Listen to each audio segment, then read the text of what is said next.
Hi Leute, ich zeige euch heute Valhall. Wieder ein Kickstarter-Preview. Wie ihr seht, ist das Material hier auch alles noch Prototypmaterial, gleich mal vorneweg gesagt.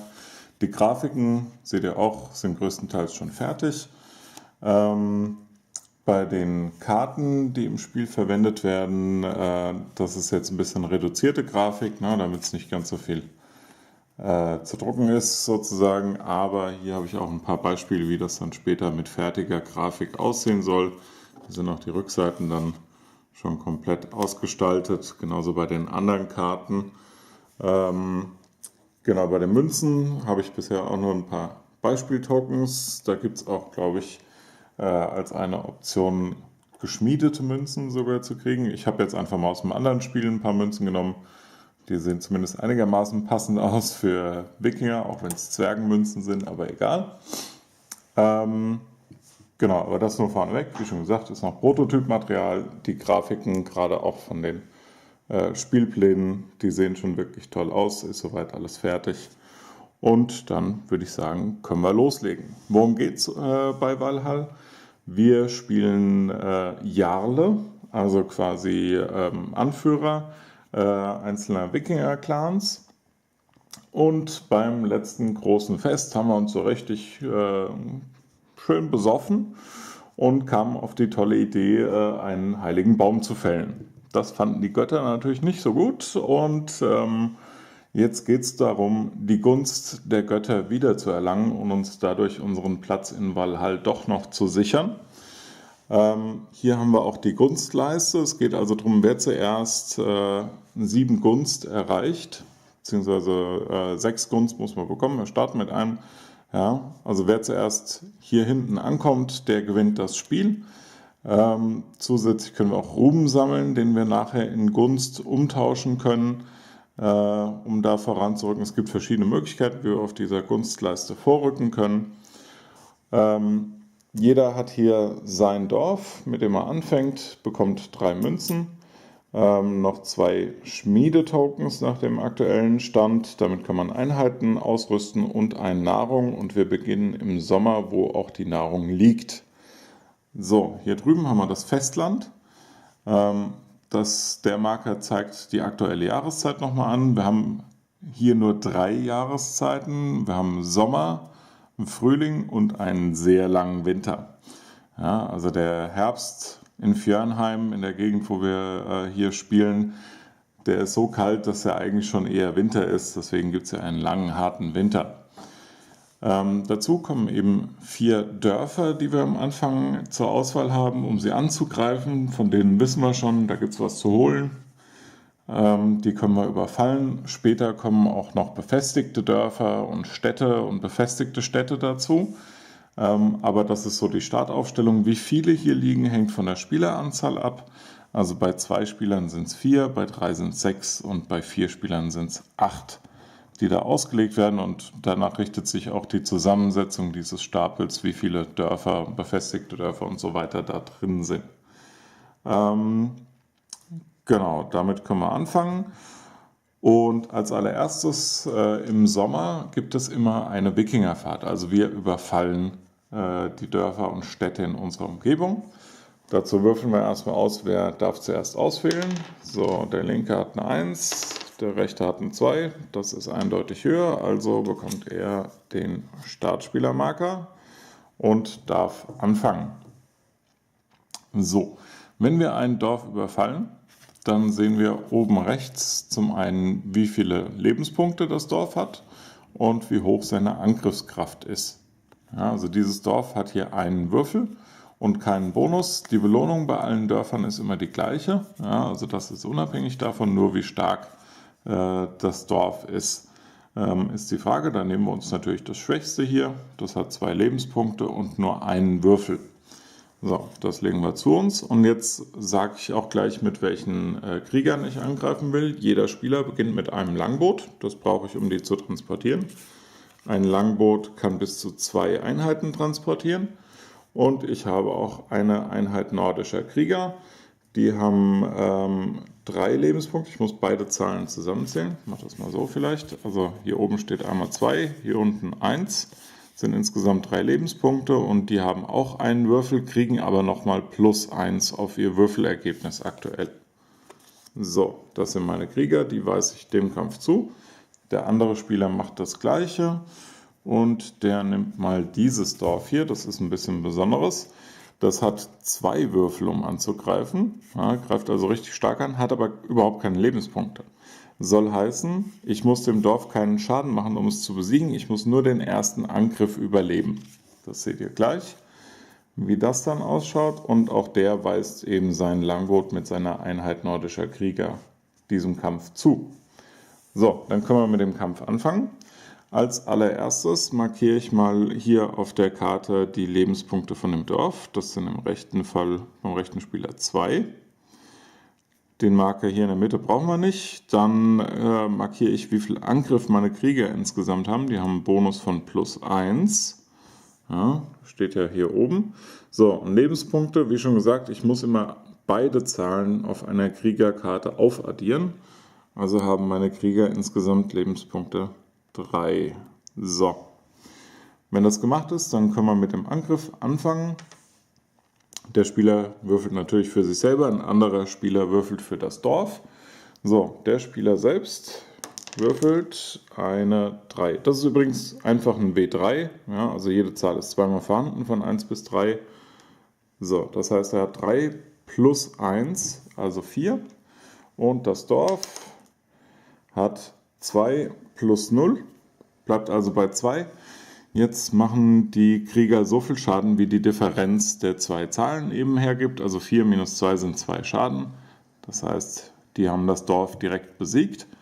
Und er bekommt die Belohnung. Die Belohnung ist ein Ruhm.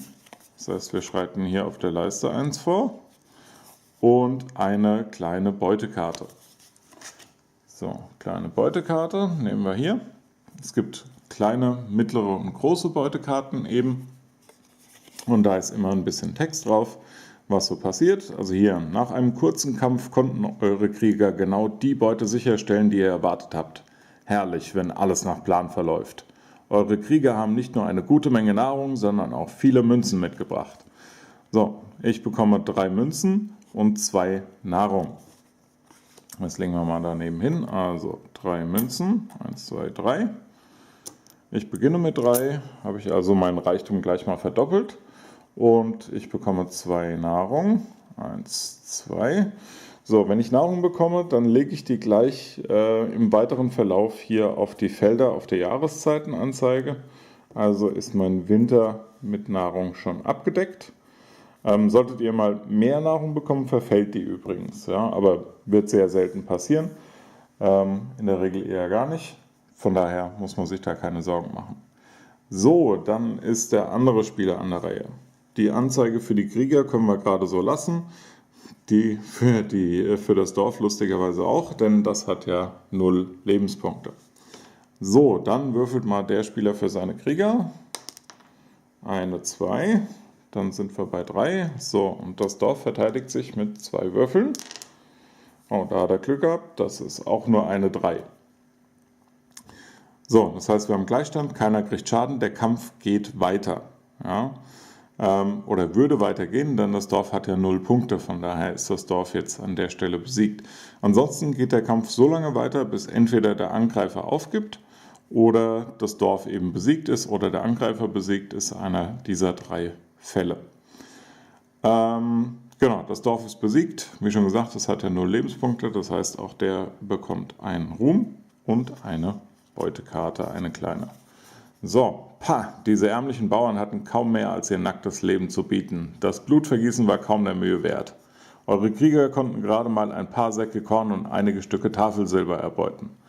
Gut, also hier haben wir 2 Münzen und 2 Nahrung, wie bei dem anderen auch, nur eine Münze weniger. So, zack, und 2 Nahrung. 1, 2. So, das war's mit der Wikingerfahrt. Am Ende werden alle Karten, die hier oben ausliegen, abgeräumt, zusammen mit den Dörfern, die wir angegriffen haben. Und die werden jetzt hier in den Stapel gemischt für die nächste Wikingerfahrt. Dazu muss ich euch mal ganz kurz nebenhin legen. Achtung, wackelt. So, einmal. Dann kann ich mal schnell mischen. Genau, in der Zwischenzeit gibt es jetzt die nächste Phase, das heißt, wir können jetzt bauen. Wir können uns raussuchen, ob wir neue Krieger eben ausbilden wollen. Ups, wir können unser Dorf ausbauen, wir können den Göttern opfern. Da gibt es jetzt alle Möglichkeiten. So, jetzt haben wir da gemischt. Okay, dann kann es weitergehen. Achtung, wackelt wieder. Jupp. So, na, darum, okay, weiter geht's. So, wie schon gesagt, wir können jetzt eben weitere Krieger ausbilden. Wir können den Göttern opfern und wir können eben weitere Gebäude bauen. Jeder kann dieselben Gebäude bauen. Wir können eine Schmiede bauen, die erlaubt uns, wenn sie denn gebaut ist, Krieger schneller auszubilden und überhaupt auch Veteranen auszubilden. Ja, die sind deutlich stärker als die normalen Krieger. Wir können ein Vorratslager bauen. Das erspart uns im Winter eine Nahrung, ja, auch ganz praktisch. Wir können eine Trockenkammer bauen, die uns erlaubt, eben Werkzeug und Rohstoffe besser zu lagern. Das heißt, wir können Gebäude schneller bauen und Langboote schneller bauen. Und wir können uns hier einen Runenkreis, war es glaube ich, oder Runenaltar bauen. Dann können wir eben den Göttern auf andere Art und Weise opfern. Also hier am Anfang können wir eine Münze opfern, um eine positive Karte, wie hieß die nochmal? Kleinen Moment. Ein Wohlwollen der Götter, eine Wohlwollen der Götterkarte zu ziehen. Wenn wir jetzt muss ich gerade nochmal nachgucken, wie es heißt, lässt mir sonst keine Ruhe. So, wo ist es? Zack, zack, zack, da ist es, die Opferstätte. Genau. Wenn wir die Opferstätte gebaut haben, dann kostet uns das plötzlich 2 Münzen, diese Opferung für ein Wohlwollen der Götter zu machen. Dafür können wir aber alternativ auch 2 Münzen opfern, um eine Zorn der Götterkarte auf einen Gegner zu spielen. Oder, und das ist ganz wichtig, wir können dann 7 Ruhm opfern, um in der Gunst der Götter ein Feld zu steigen. Ja, vorher kann ich zwar den Ruhm sammeln, aber ich kann mit dem Ruhm nichts anfangen. So, das sind also die Möglichkeiten. Und das können alle Spieler jetzt gleichzeitig machen. Da muss man jetzt nicht auf den einen oder anderen warten. Und ich fange einfach mal hier drüben mit dem Spieler an. Was macht der? Der möchte auf jeden Fall eine zweite Einheit Krieger haben, denn die nächsten Kämpfe werden sicherlich schwerer. So, und ihr seht jetzt, auf der Rückseite hat jede Karte Zahlen. Das sind die Bauabschnitte bzw. die Trainingsabschnitte bei den Kriegern natürlich. Der hier braucht 3 Trainingseinheiten, bis die Krieger trainiert sind. Das heißt, wir legen das einfach mal, also hier drüben ist der Ausbildungsplatz, würde ich es eigentlich dahin legen, aber vom Platz her lege ich es mal hier hin. Die will ich auf jeden Fall ausbilden und dann will ich hier drüben vielleicht mal noch eine Trockenkammer bauen. So, die Trockenkammer braucht 3 Bauabschnitte und wenn ich die gebaut habe und ich will etwas anderes bauen, wie zum Beispiel ein Langboot, dann beginne ich nicht bei der maximalen Zahl, sondern bei der Zahl mit der Säge. Das ist in der Regel ein Bauabschnitt weniger. So, das heißt, wir bauen eine Trockenkammer, die kommt dahin. Die kann ich da auch direkt aufs Feld schon mal legen, beziehungsweise das kann ich dann eigentlich auf den Ausbildungsplatz legen. So, möchte ich noch mehr bauen? Ich habe eine Einheit Krieger. Gute Frage. Vielleicht gleich noch eine zweite Einheit Krieger. Vielleicht lege ich das mal ein Stück darüber. Oder ich lasse es einfach erstmal dabei. Ne, ich glaube, ich lasse es erstmal dabei. Das bleibt so. Und hier drüben bei dem anderen Spieler, der baut auf jeden Fall mal eine Schmiede. Die braucht einen Bauabschnitt länger, erlaubt mir dann aber eben auch die gefährlicheren Krieger sozusagen auszubilden. Und der nimmt Und bildet auch Krieger schneller aus. Ne? Also hier kann ich dann auch bei der 2 anfangen. Der bildet auf jeden Fall auch eine Einheit Krieger aus. Und ja, ich glaube, ich baue gleich nochmal ein Schiff. So, der nimmt mal gleich 3 Sachen. Okay, das haben wir soweit vorbereitet. Jetzt, damit überhaupt hier ein Baufortschritt stattfindet, muss ich natürlich die Arbeiter auch bezahlen. So, das heißt, ich muss auf jedes hier eine Münze legen. Und zusätzlich gibt es eben noch Schmiedetoken und Bautoken. Ja, die kann ich jetzt eben verwenden, entweder anstatt eine Münze draufzulegen oder um den Bau noch ein weiteres Mal zu beschleunigen. So, das heißt, ihr legt mal hier noch so einen Schmiedetoken drauf. Wie schon gesagt, jeder beginnt das Spiel mit 2. Der hier drüben macht mal das. Ich glaube, der will auch seine Einheit ein bisschen schneller haben. Und der Spieler hier opfert mal noch eine Münze den Göttern. So, dann kommen wir zum Jahreszeitenwechsel. Beim Jahreszeitenwechsel wird jetzt geschaut. Erstens, gibt es überhaupt Nahrung in der Jahreszeit? Ohne Nahrung kann nicht gebaut werden. Ich muss aber keine Nahrung da haben. Also wenn ich keine habe, dann wird einfach nicht gebaut, sonst passiert nichts Schlimmes. Ja, aber ich habe ja Nahrung da, von daher alles gut. Dann lege ich die Münze hier runter, drehe das 1 vorwärts. So, und hier habe ich eine Münze und einen Schmiedetoken drauf. Mehr als einen kann ich nicht drauflegen. Das heißt, ich mache hier 2 Schritte Fortschritt. Habe ich nur einen Schmiedetoken drauf liegen, dann brauche ich auch keine Nahrung. Ja, also der ist quasi stärker als eine Münze, was das Bauen angeht. Damit kann ich auch mal so einen Winter überbrücken, wenn ich keine Nahrung habe und trotzdem Krieger ausbilden. So, und zusätzlich habe ich eben den Göttern geopfert. Das heißt, ich ziehe hier eine Wohlwollen der Götterkarte und mal schauen, was wir kriegen. Oh, die Gunst der Götter. Ein Krächzen reißt euch aus eurem Schlaf. Nachdem sich eure Augen langsam an die Dunkelheit gewöhnt haben, erkennt ihr die Umrisse eines Raben, der am Fuße eures Bettes sitzt und euch lange mustert. Als eure Blicke sich treffen, breitet er die Flügel aus, schreit ein weiteres Mal und fliegt durch das Fenster in die Nacht hinaus. Ihr erhaltet eine Gunst der Götter. Das war jetzt wirklich mal besonders glücklich, denn das ist quasi das Höchste, was ich bekommen kann. Ich schreite hier einen Schritt voran. Wenn ich das 6 Mal gemacht habe, habe ich das Spiel gewonnen. Von daher, das hat sich auf jeden Fall gelohnt. So, dann haben wir hier ebenfalls Baufortschritt. Zack, hier ebenfalls 2 Felder. 1, 2. Und hier ein Feld.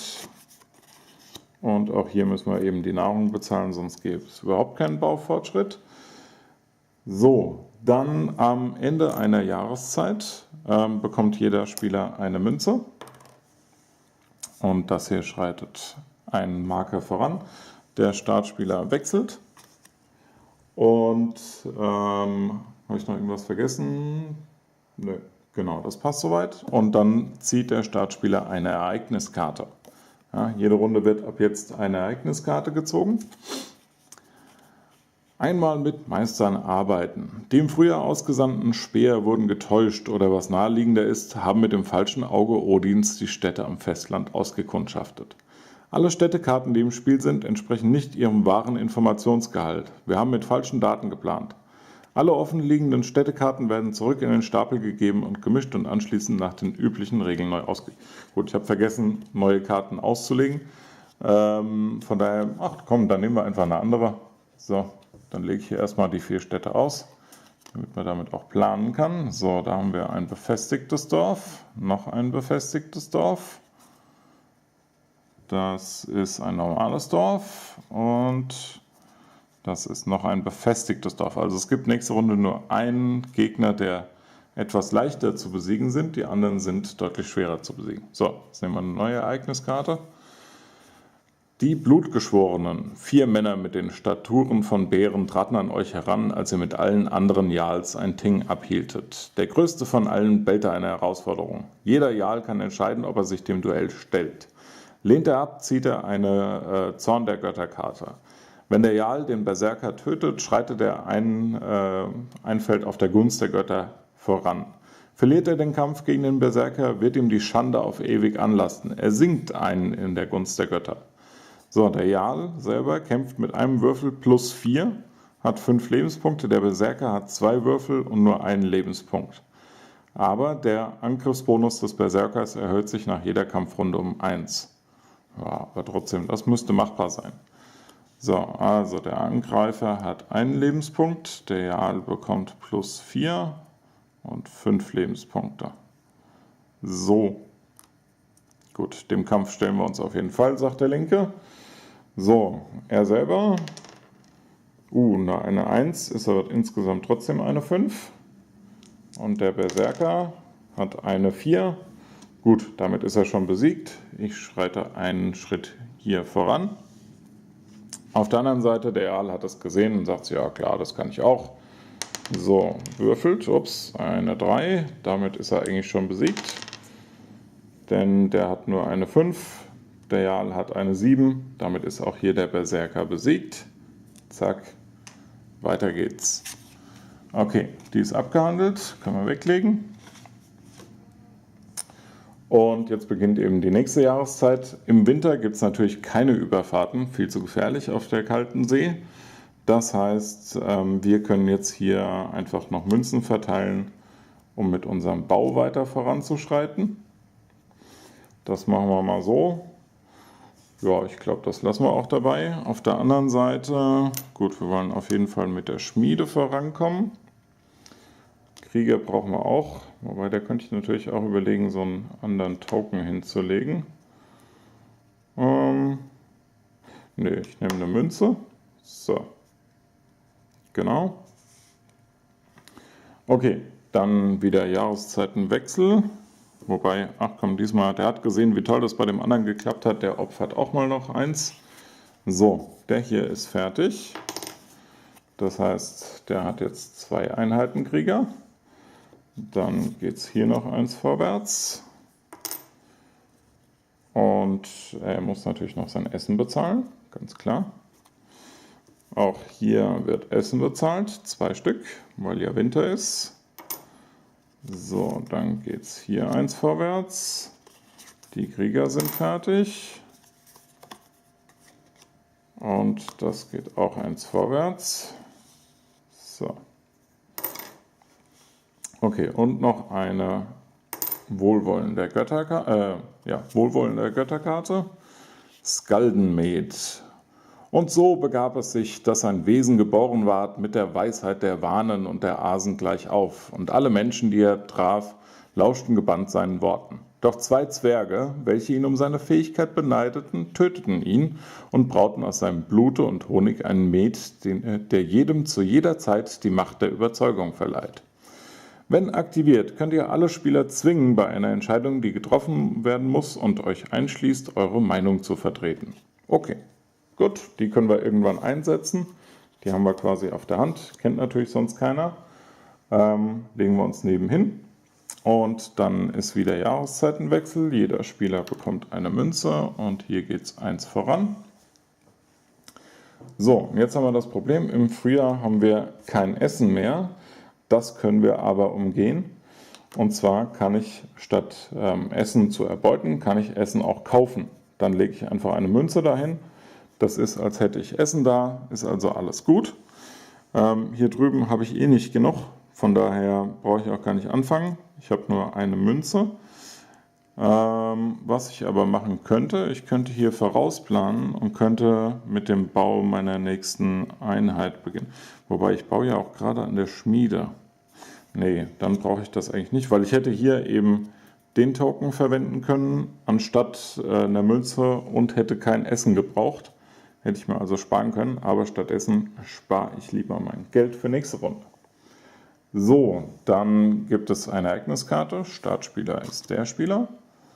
Und Ruhm oder Reichtum. Habt ihr das von Alfskir gehört? Der war dabei am Festland und der ist jetzt reich. Reich, sag ich dir.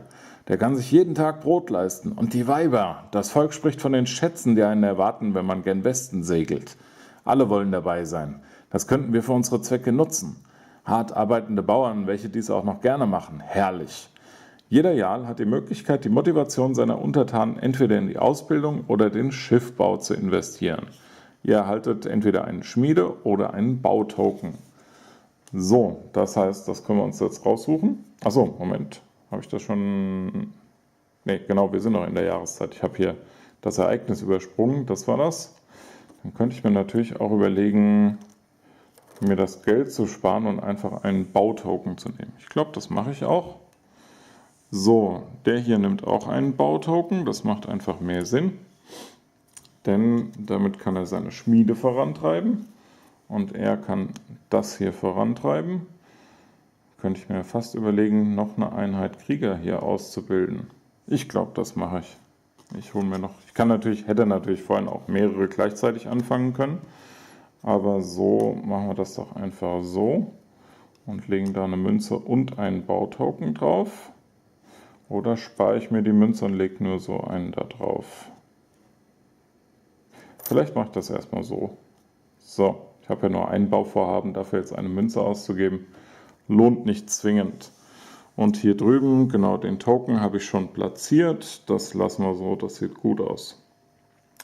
Okay, dann am Ende des Frühlings wird hier gebaut, auch ohne Nahrung. Hier wird gebaut, ebenfalls ohne Nahrung. Na, hier ist der her. So. Und hier wird gebaut, ebenfalls ohne Nahrung. Und jetzt habe ich hier eben meine Trockenkammer, kann also in Zukunft schneller bauen. Und ihr seht schon, das passt ganz hervorragend dahin. Da hat der Grafiker auch das sehr schön gemacht. Das können wir so lassen. Okay, jetzt ist nochmal Jahreszeitenwechsel. Wir sind wieder im Sommer. Jeder bekommt eine Münze. Und es beginnt mit der Wikingerfahrt. So, genau. Der wird Startspieler, zieht wieder ein Ereignis. Nachbarschaftshilfe. Jarl Utebörn sendet eine Botschaft an euch und bittet um die Überstellung von Truppen, um eine brandschatzende Horde Rebellen aufzuhalten. Diese Aufständischen aufzuhalten wäre auch durchaus in eurem Interesse, denn niemand sagt, dass sie nach der Stadt von Jarl Utebörn nicht auch eure plündern. Jeder Spieler kann eine Einheit nordische Krieger entsenden. Diese Einheit ist 3 Jahreszeiten lang nicht einsetzbar. Ihr erhaltet bei der Rückkehr 3 Ruhm. Gut, in Anbetracht dessen, dass wir da gerade ziemlich harte Gegner haben und noch nicht so viele Einheiten, also ich glaube, ich möchte keine wegschicken. Nee, oder? Gerade mal überlegen. Nee, nicht so richtig. Nee, ich glaube nicht. Später im Spiel sicher, aber jetzt, der andere möchte glaube ich auch nicht. Nee, das lassen wir mal. So, jetzt ist die Frage, wer darf zuerst raussuchen? Dazu wird gewürfelt. Der hat eine 4. Der hat eine 2, also darf der rechte Spieler zuerst sich seinen Gegner raussuchen. So, wir haben insgesamt 6 Lebenspunkte, das können wir ja schon mal einstellen. Achso, ne, beziehungsweise es wird, glaube ich, immer nur für die vorderste Kriegereinheit eingestellt, sonst reicht ja die Skala auch nicht so weit. So, insgesamt plus 2 und wir kämpfen jetzt auch mit 2 Würfeln, ja, weil wir 2 Einheiten Krieger da haben. So, ist jetzt die Frage, möchte ich mich trauen, gegen eine große Stadt zu kämpfen? Wobei die haben alle 2 Würfel und plus 5. Das ist vielleicht ein bisschen viel. Was ich jetzt machen könnte, ich könnte mich auch mit einem anderen Spieler zusammenschließen und könnte sagen, hier, lass uns das befestigte Dorf doch lieber zusammen angreifen. Dann würde jeder den Ruhm bekommen in voller Höhe. Und man müsste sich nur über die Beute einig werden und welche Krieger denn vorne weglaufen. Ja, auch nicht ganz unbedeutend. Wenn man sich darauf geeinigt hat, könnte man eben auch Dörfer zusammen angreifen. Man kann auch mehrere Siedlungen oder Dörfer in einer Jahreszeit angreifen, wenn man möchte, oder noch einem anderen helfen und ein eigenes angreifen, je nachdem. Da gibt es verschiedene Möglichkeiten. Aber ich glaube, da ich die erste Wahl habe, nehme ich lieber das kleine Dorf hier und greife das mit meinen Kriegern an. So, der andere hat jetzt natürlich das Problem, hier sind nur befestigte Dörfer übrig. So, was machen wir da draus? Ja, ich würde sagen, wir probieren es einfach mal. Wir gucken mal, wie weit wir kommen.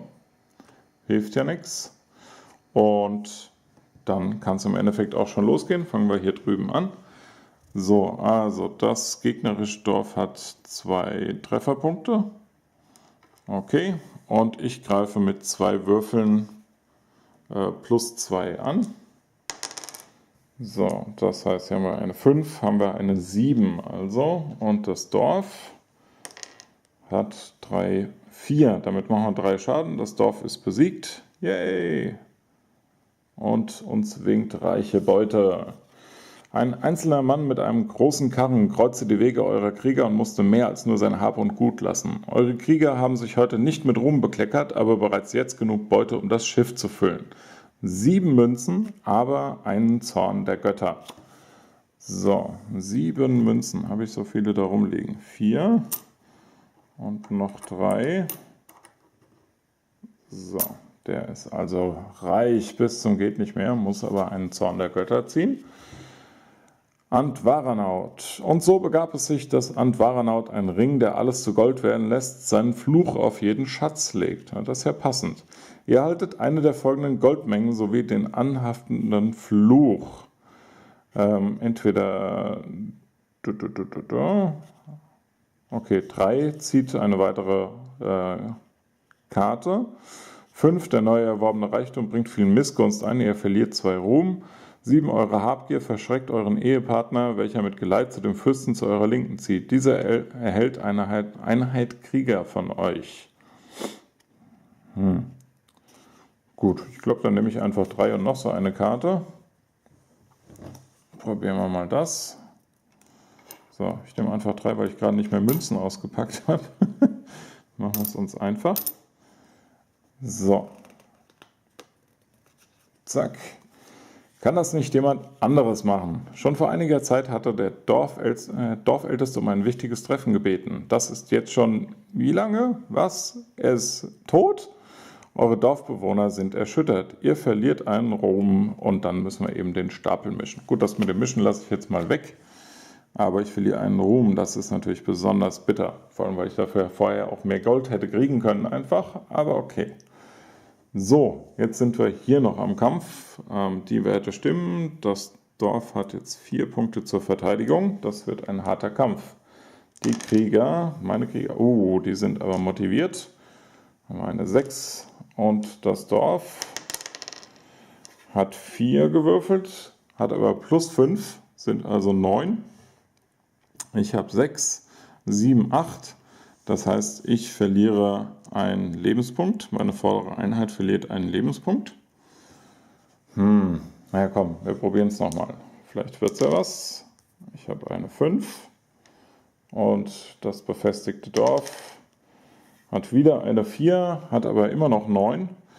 Das heißt, ich habe 7 gegen 9, verliere 2 Leben. Das heißt, die vordere Einheit ist leider gestorben. Gut, hätte sie jetzt nur einen Schaden bekommen, nur um das mal noch zu sagen, hätte ich sie einfach rumgedreht, hätte immer noch einen Würfel, aber nicht mehr die plus 1 bekommen. Und am Ende der Wikingfahrt, wenn ich wieder nach Hause komme, heilt die automatisch. Das heißt, ich darf sie automatisch zurückdrehen. So, die sind aber geschlagen, landen auf dem Ablagestapel. An der Stelle macht es, glaube ich, keinen Sinn, weiter zu kämpfen. Und meine Krieger, meine Wikingerkrieger sagen, nee, das macht keinen Sinn, wir gehen wieder nach Hause. So, außerdem für die eine Einheit gefallener Krieger erhalte ich einen Ruhm. Maximal 3, wenn ich mit mehreren angreife pro Wikingfahrt, aber für die erhalte ich zumindest mal einen Trostruhm. Hätte ich gar keine Einheiten mehr, von daher könnte ich auch einfach weiterkämpfen, wäre es auch nicht so dramatisch, würde ich noch einen Ruhm kriegen. Hätte ich nämlich gar keine mehr, würden meine Einwohner sich quasi besonders motiviert fühlen und mir eine Einheit Krieger und ein Langboot erneut zur Verfügung stellen. Ja. So, aber an der Stelle können wir das, glaube ich, sein lassen. Und jetzt geht es eben weiter wie beim ersten Mal. Ich kann hier wieder weitermachen mit dem Bau, habe allerdings keine Nahrung, muss also hier Nahrung bezahlen. So, der andere schwimmt im Geld, der hat keine Schmerzen. Der kann hier alles bauen, was er braucht. und baut auch gleich noch eine Einheit Krieger. Wobei, nee, damit würde ich noch eine Jahreszeit warten, denn dann geht es eins schneller. Gut, genau, machen wir den hier gerade noch. So, das Ding ist fertig, haben wir die Schmiede gebaut. So, ja, passt. Dann haben wir hier oben schon mal noch ein Langboot gebaut. Das heißt, damit kann ich auch Krieger, dann noch mehr Krieger in den Kampf schicken. Übrigens sollte ich zum Beispiel sowas hier machen, so wenig Sinn das jetzt auch gerade macht, oder generell fahre ich mit mehreren Schiffen und es sind nicht mehr genug Leute, genug Einheiten da, um jedes Schiff zu bemannen, verliere ich die Schiffe natürlich. Ne? Wenn sie keiner nach Hause fahren kann, müssen sie eben da bleiben, dann bin ich sie los. So, genau, ein Gold müssen wir da noch ausgeben. Der hier hat man noch eins für das Wohlwollen der Götter geopfert, damit es bei ihm wenigstens ein bisschen vorwärts geht, hoffentlich. So, die Einheit Krieger haben wir ausgebildet. Ein Essen haben wir dafür bezahlt. Und eins dem Wohlwollen der Götter geopfert. So, toi toi toi. Unergründliche Wege. Odin, Thor, hört mich an. Mittlerweile, es dämmerte bereits, wart ihr auf den Knien vor dem heiligen Baum und noch immer versuchtet ihr den Göttern ein Zeichen abzuringen, um euch in eurem Vorhaben zu bestärken. Mit ausgestreckten Armen und Blick gen Himmel gerichtet wartetet ihr. Das Zwitschern von Vögeln weckte euch und weiterhin war kein Zeichen zu sehen. Die Götter sind unerschlossen. Mischt alle Wohlwollen der Götterkarte und zieht eine weitere Karte. Gut. Wie schon gesagt, mischen sparen wir uns jetzt mal, der Einfachheit halber. Gungnir's Stoß, ein kleiner Schreibfehler. Gleich nach dem Kriegsgott Odin, der seinen Speer Gungnir führt, welcher niemals sein Ziel verfehlt, kämpfen eure Krieger mit unnachahmlichem Geschick. Der Feind ist weit mehr damit, seine Haut zu retten, als sich euch entgegenzustellen. Wenn aktiviert, erleidet die letzte Verteidigungsanlage der überfallenen Stadt einen dauerhaften Malus von 3 auf ihr Kampfergebnis. Das hätten wir eben mal gebrauchen können. Übrigens, habe ich vergessen zu sagen, die würden natürlich wieder gemischt und neu ausgelegt. So, apropos mehrere Verteidigungsanlagen, ich zeige das mal hier an einem Beispiel. Es gibt eben später Städte, die haben unter Umständen erstmal irgendwelche Eigenschaften hier unten noch und zweitens haben sie mehrere Verteidigungsanlagen. Dann muss ich quasi erst die erste Verteidigungsanlage überwinden, dann die zweite. Ja, erst wenn ich das geschafft habe, habe ich die Stadt wirklich besiegt und bekomme die Belohnung. Beim Schaden ist es übrigens so, habe ich mehrere Einheiten Krieger und der Schaden übersteigt die Lebenspunkte einer Einheit, geht der Rest direkt auf die nächste Einheit weiter. Bei den Verteidigungsanlagen ist das natürlich nicht so, ja, weil meine Krieger kämpfen natürlich in einer Armee. Ja, und daher leidet die Armee Schaden. Die Verteidigungsanlagen sind zum Beispiel mehrere Ringe einer Stadt. Da interessiert es den zweiten Ring natürlich nicht, wenn der erste Ring gefallen ist. Außer dass jetzt die Krieger vor seinen Mauern stehen. So, das sei nur noch da angemerkt. Genau, auf der anderen Seite habe ich noch eine Sache vergessen. Und zwar hat der Spieler es jetzt geschafft, ein Gebäude mit 4 Baurunden zu errichten. Das heißt, er bekommt diesen Erfolgstoken hier. Und jeder Erfolgstoken ist verbunden mit einem Aufstieg in der Gunst der Götter. So, also das sind quasi die Möglichkeiten, wie ich Gunst bekommen kann. Zum einen eben durch diese Erfolgstokens. Ich kann Gunst bekommen durch Belohnungskarten, also durch Wohlwollen der Götterkarten. Ich kann Gunst bekommen durch die großen Beutekarten nachher. Und ich kann Gunst bekommen, wenn ich denn so eine Opferstätte gebaut habe und 7 Ruhm opfere dafür.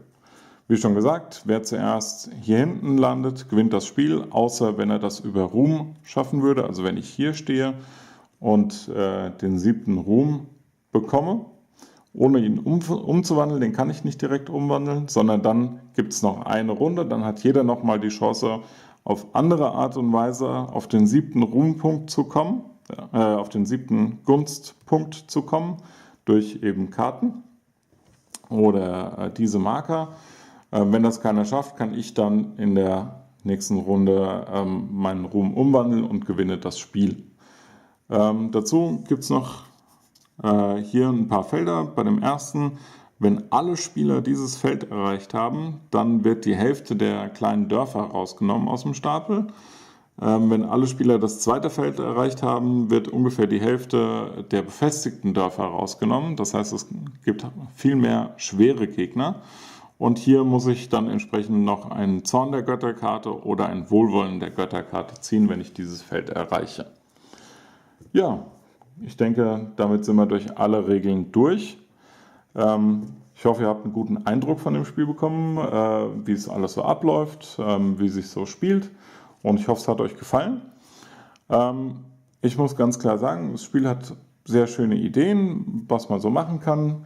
Die Geschichten, die hier drauf sind, finde ich auch sehr schön. Man bekommt wirklich einen schönen Einblick in das Leben der Wikinger, was da so passiert ist und so. Also das ist auf jeden Fall nett gemacht. Die Grafik ist wirklich hervorragend. Also das finde ich ganz toll, vor allem wenn man sich das dann vorstellt, wenn es mal fertig ist und das so richtig noch leuchtet, ja, also dann so richtig hervorkommt nochmal die Grafik. Jetzt auf dem Ausdruck sieht es natürlich immer nicht ganz so klar aus wie später. Aber das wird bestimmt toll. Auch mit den Münzen, wenn die dann später, wenn das richtige Münzen sind, sieht das bestimmt auch schön aus. Ansonsten muss ich sagen, mir persönlich ist das Spiel ein bisschen zu glückslastig. Ja? Also es gibt sehr viele Karten, die gezogen werden mit mehr oder weniger unterschiedlichen Ereignissen. Also hier hatten wir ja zum Beispiel direkt so eins, wo ich einen Gunstpunkt voranschreite. Es gibt auch welche, wo gar nichts passiert zum Beispiel. Die meisten Karten allerdings, und das muss man auch dazu sagen, sind schon Karten, die man im Laufe des Spiels dann einsetzen kann. Hier, wenn aktiviert, dann kann man irgendwas machen. Ja. Also es ist jetzt nicht so, dass jede Karte da himmelhoch jauchzend oder zu Tode betrübt als Ergebnis hat. Der Kampf, ja gut, es ist ähnlich oder genauso wie bei Legenden von Andor zum Beispiel. Das war jetzt auch nicht so mein Spiel. Von daher, gut, ist das mit dem Kampf hier jetzt auch nicht so ganz mein Ding, aber wie schon gesagt, insgesamt, es hat ganz schöne Ideen, vor allem eben vom Feeling her, ja, es ist meiner Meinung nach da schon sehr nah dran, wie es halt damals so war. Ja, man wusste nicht, was einen erwartet, man wusste nicht, mit was für Beute man zurückkehren wird oder wie die Götter gerade drauf sind sozusagen. Und die ganze Grafik bringt einen auch wirklich schön in die Welt der Wikinger. Ja, das dazu. Wie schon gesagt, das Kickstarter sollte ungefähr laufen, wenn das Video hier online ist. Vielleicht geht das Video kurz vor dem Kickstarter online. Auf jeden Fall findet ihr, sobald verfügbar, einen Link zum Kickstarter hier im Video. Und ja, das war's für heute. Wir sehen uns wie immer beim nächsten Mal. Ciao.